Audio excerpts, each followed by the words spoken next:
سبيل الدموع سبيل مريح تنهد يا صاحي كي تستريح وبث الدعاء الخفي الصريح يسعك الفضاء الرحيم الفسيح. Bismillahirrahmanirrahim. Assalamualaikum warahmatullahi wabarakatuh.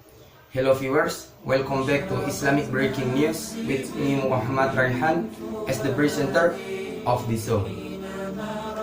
In here, I would like to inform about in secular India, it's getting tougher to be a Muslim. Because of why? Because of the policy that held on that country.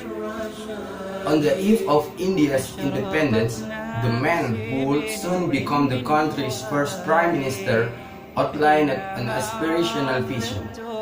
India would be a nation where people of all religions had equal rights, privilege, and obligations.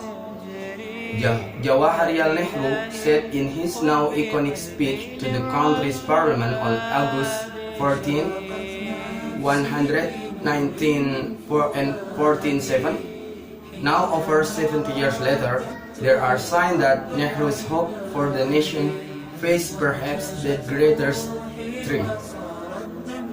On November 9, India's top court gave Hindus permission to build a temple on a disputed country's holy site in the northern state of Uttar Pradesh, which holds significance for both Hindus and Muslims.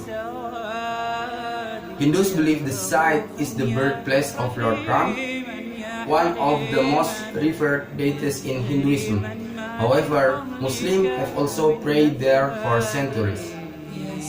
The ruling on the Ayodhya site was seen as a blow to Muslims.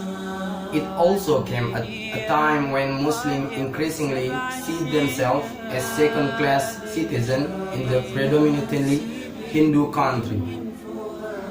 India has a long history of sectarian violence, but over the past few years, there has been a rise in suspected hate crimes against Muslims, who make up roughly 100 million of the country's 1.3 billion population.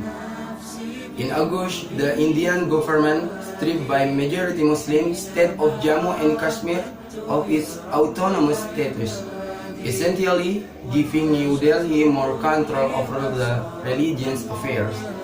That same month, nearly 2 million people in India's northeast Assam state were left of a controversial national register of citizens, which critics feared could be used to justify religious discrimination against Muslims in the state.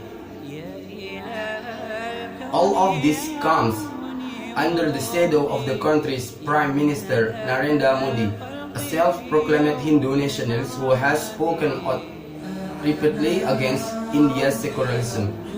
Modi's Bharatiya Janata Party has roots in Rashtriya Swayamsevak Sangh or RSS, a right-wing organization founded in 119 and 25 that promotes the vision of a Hindu nation. So, when the BJP was re-elected in May, Indian Muslims worried that the fabric of society could change.